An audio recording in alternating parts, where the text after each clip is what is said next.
नमस्कार, न्यूज 18 मध्य प्रदेश छत्तीसगढ़ देख रहे हैं आप। मैं हूं आपके साथ प्रशांत कटारे और प्रधानमंत्री नरेंद्र मोदी संबोधन कर रहे हैं। कहा है स्प्रिंकलर से भी गन्ने की खेती बहुत उत्तम हो सकती है और पानी बचाया जा सकता है। उसके तो दिमाग में यही है कि जैसे पशु को पानी ज्यादा पिलाया तो दूध ज्यादा देगा, गन्ने के खेत को पानी ज्यादा दिया तो गन्ने का रस ज्यादा निकलेगा। ऐसे ही हिसाब किताब चलते रहे हैं।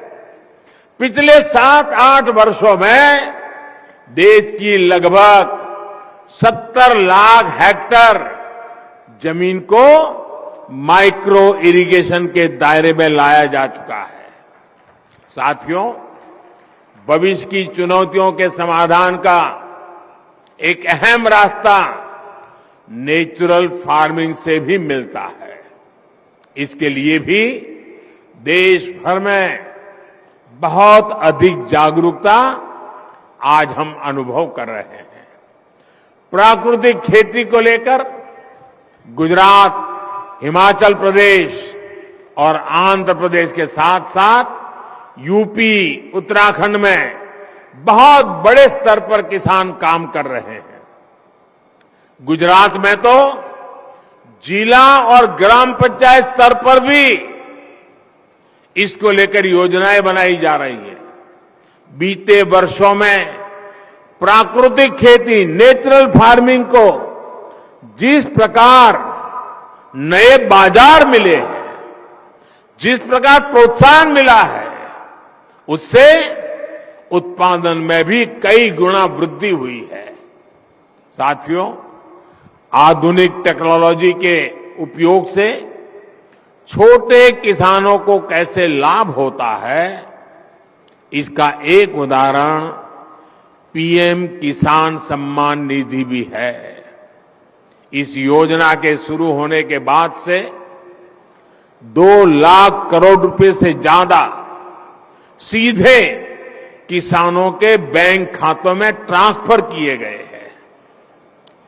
जब बीज लेने का समय होता है, जब खाद लेने का समय होता है, तो भी ये मदद किसान तक पहुंच जाती है। देश के 85% से अधिक छोटे किसानों के लिए ये बहुत बड़ा खर्च होता है। आज देश भर के किसान मुझे बताते हैं कि पीएम किसान निधि ने उनकी बहुत बड़ी चिंता को कम कर दिया है। साथियों, आज बेहतर और आधुनिक टेक्नोलॉजी का उपयोग करते हुए प्रधानमंत्री नरेंद्र मोदी को सुन रहे थे आप। अगली खबर का रुख करेंगे। सरकार का प्रदेश भर में नशे के खिलाफ अभियान जारी है। इसको लेकर गृह मंत्री नरोत्तम मिश्रा ने कहा है कि हुक्काबार में कार्रवाई को और कठोर किया जाएगा। अब इसमें 1 साल से 3 साल तक की सजा का प्रावधान प्रस्तावित किया गया है। जुर्माने को भी बढ़ाने का प्रस्ताव गृह विभाग ने विधि विभाग को दिया है। साथ ही उन्होंने बताया कि हुक्काबारों पर कानूनी प्रतिबंध लगाने के लिए सख्त कानूनों का प्रावधान सरकार ला रही है।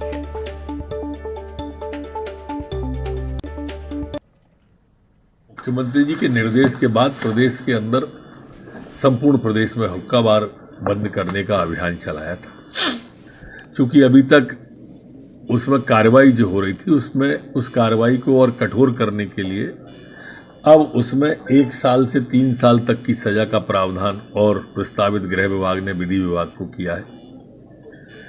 और जो जुर्माना था अब उसको भी बढ़ा के 1 लाख रुपए तक ला रहे हैं, जिससे सख्त कार्रवाई हो सके। इस प्रस्ताव को आगे बढ़ा रही है सरकार और इन पर हुक्काबारों पर अब प्रतिबंध लगाने के लिए कानूनी मसौदा जो है उसको मंजूरी गृह विभाग के द्वारा कानून विभाग को भेजकर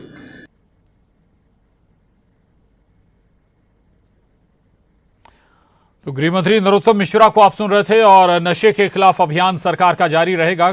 प्रावधानों को और सख्त बनाया जा रहा है। खासतौर से हुक्काबारों पर लगातार कार्रवाई जारी है। भोपाल से न्यूज 18 संवाददाता अनुराग श्रीवास्तव हमारे साथ जुड़े हैं। अनुराग, नशे के खिलाफ एक्शन लगातार जारी है। खासतौर से एक माहौल भी मध्य प्रदेश में बना और अब हुक्काबारों के खिलाफ भी एक्शन जारी। गृह मंत्री संकेत भी दे रहे हैं कि और ज्यादा प्रावधान सख्त होंगे। अब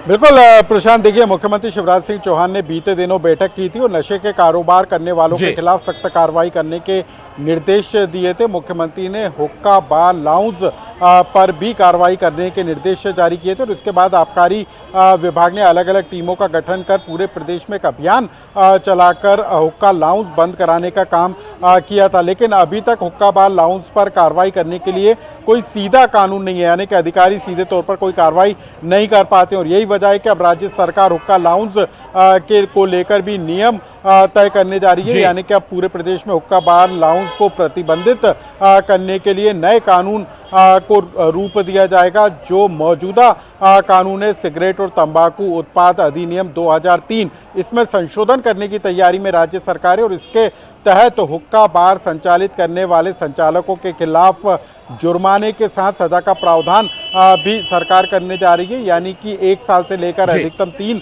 साल तक की सजा हो सकती है। इसके अलावा 1 लाख रुपए तक का जुर्माना करने का भी प्रावधान हो सकता है और इसको राज्य सरकार जल्द ही जल्द एक कानून की शक्ल में विधानसभा में लाने की तैयारी में, इसी बात के संकेत गृह मंत्री नरोत्तम मिश्रा ने दिए हैं। मतलब साफ है कि आने वाले दिनों में हुक्का बार संचालित करना या अवैध रूप से हुक्का बार चलाने वालों के खिलाफ कार्रवाई हो सकेगी।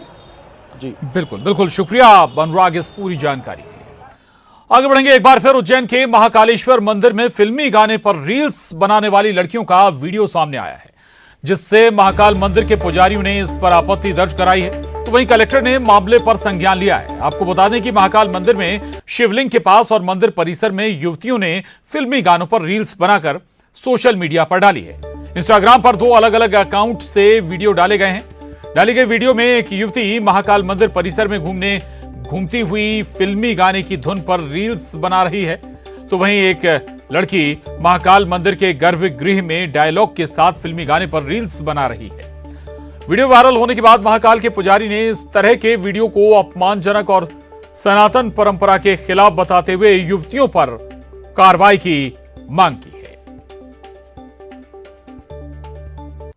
के लिए तुरंत उनको गिरफ्तारी होनी चाहिए, जिससे मंदिर में अश्लीलता और इस तरीके की वीडियो बार बार वायरल ना हो। साथ ही मंदिर प्रबंध समिति को सजग रहना चाहिए कि मंदिर इतने परिसर के अंदर ऐसी घटना हो जाती है और मंदिर समिति को संज्ञान में नहीं होती है, इसलिए मंदिर समिति का भी दायित्व है। उनके द्वारा जो कर्मचारी लगाए गए हैं, जो केवल वेतन प्राप्त कर रहे हैं और वहाँ की परंपरा को बचाने में, सुरक्षा को बचाने में असफल रह रहे हैं, ऐसे कर्मचारियों को तुरंत हटा देना चाहिए और धर्म युक्त व्यवस्था करने वाले कर्मचारी। शरद श्रीवास्तव हमारे साथ जुड़े हैं इस खबर पर। शरद, पहले भी इसी तरह का वीडियो सामने आया था और उस पर भी आपत्ति जताई गई थी महाकाल परिसर में। अब 2 युवतियां इस तरह का रील वीडियो बनाती हुई नजर आई हैं। सवाल ये कि चूक कहां हो रही है? प्रबंधन भी है तमाम, जैसा कि जिक्र भी कर रहे थे, पुजारी की ड्यूटी लोगों की लगी होती है परिसर में, फिर भी इस तरह की वीडियो बन जाते हैं।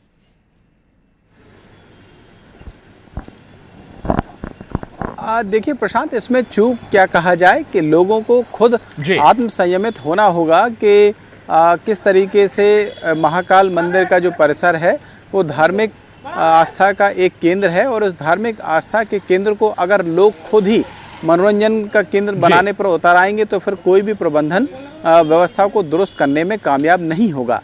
जहाँ तक बात इन वीडियो की है तो 2 वीडियो वायरल हुए, हालांकि ऐसा पहली बार नहीं है, इससे पहले भी हुआ है। तो जब मंदिर परिसर में तो वीडियो सामान्य तौर पर ही बनाए होंगे, जो आमतौर पर अब नए रील्स चल गए हैं उनमें बैकग्राउंड म्यूजिक लगा दिया जाता है और उन बैकग्राउंड म्यूजिक के साथ साथ उनमें कुछ डायलॉग्स भी लगा सकते हैं, आप उनको एडिट भी कर सकते हैं। तो वीडियो किस उद्देश्य से बनाया जा रहा है मंदिर परिसर में, ये शायद वहाँ लोगों को पता नहीं चलता है, क्योंकि लोग वहाँ पूजा पाठ करते हैं और धार्मिक आस्था के तौर पर अपनी तस्वीरें खिंचवाते हैं। लेकिन उसको आप किस तरीके से एडिट करते हैं घर पे जाके और फिर उसको किस तरीके से सोशल मीडिया में पेश करते हैं, ये विशुद्ध रूप से जो श्रद्धालु हैं जो वहाँ पर पहुँच रहे हैं, चाहे वो युवा हों या बड़े हों, कोई भी किसी भी वर्ग के हों, ये उनकी जिम्मेदारी बनती है कि जिस आस्था के केंद्र के साथ वो वहाँ पर पहुँचे हैं, धार्मिक आस्था के साथ, उसकी प्रस्तुति भी अगर उनको लगता है कि सार्वजनिक मंच पर की जानी चाहिए तो फिर उसी अभिव्यक्ति के साथ की जानी चाहिए। लोगों को आत्म संयमित होना होगा, क्योंकि महाकाल मंदिर या कोई भी मंदिर धार्मिक आस्था का केंद्र है, मनोरंजन का केंद्र नहीं है। जी बिल्कुल बिल्कुल, बहुत वाजिब बात शरद आपने कही है। ऐसे में कम से कम खुद को आत्मसंयमित होना होगा और खासतौर से श्रद्धालुओं को जो लोग पहुंचते हैं मंदिर में आस्था के साथ, कम से कम आस्था के साथ खिलवाड़ ना करें, दूसरी की भावनाओं के साथ खिलवाड़ ना करें। बहुत शुक्रिया शरद। आगे बढ़ेंगे। बीते दिन एक्ट्रेस वैशाली ठक्कर का फांसी पर लटका शव इंदौर स्थित उनके घर में मिला, जिसके बाद वैशाली के परिजनों और फैंस में सनसनी फैल गई। शव के पास से ही सुसाइड नोट भी बरामद किया गया था, जिसके आधार पर केस की जांच हो रही है। सुसाइड नोट के आधार पर पुलिस ने बड़ा खुलासा किया है। पुलिस ने बताया कि वैशाली को उसके पड़ोसी राहुल नवलानी परेशान कर रहे थे, जिनसे प्रताड़ित होकर उन्होंने आत्महत्या कर ली। राहुल एक बिजनेसमैन है और वैशाली के आत्महत्या के बाद से फरार चल रहा था, लेकिन सुसाइड नोट मिलने के बाद पड़ोसी राहुल और उसकी पत्नी दिशा को हिरासत में लिया गया है। वहीं इस मामले पर गृह मंत्री नरोत्तम मिश्रा ने कहा है कि केस में 306 में प्रकरण दर्ज किया गया है, कार्रवाई की जा रही है।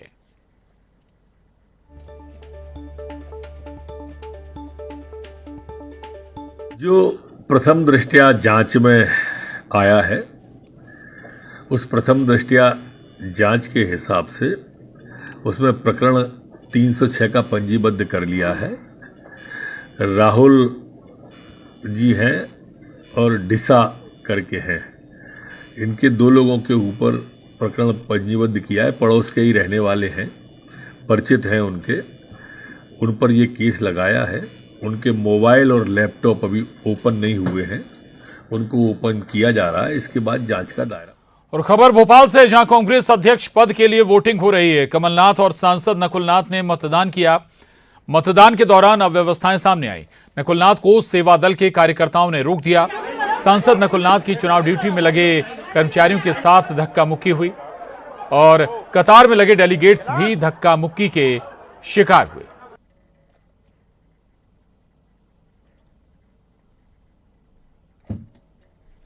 पीसीसी दफ्तर में वोटिंग हुई है। कमलनाथ ने अपने वोट का इस्तेमाल किया है। ये बिल्कुल प्रजातांत्रिक चुनाव है, डेमोक्रेटिक चुनाव है। आप सबने भी देखा, किसी को मैंने नहीं कहा किसको वोट दो, जो जिसका मन है वो वैसा करे। नए अध्यक्ष के आने के बाद सदस्य मांग कर रहे थे कि संगठन का चुनाव होना चाहिए, लगता है कि उनकी मांग पूरी हुई है? ये मांग पूरी हो रही है। आप खुद ही फोटो ले सकते हैं, खुद ही मीडिया जाके देख सकता है किस प्रकार से। नए अध्यक्ष के चुनाव से कितना असर पड़ेगा कांग्रेस के संगठन? हम सब मिलके कांग्रेस को मजबूती देंगे।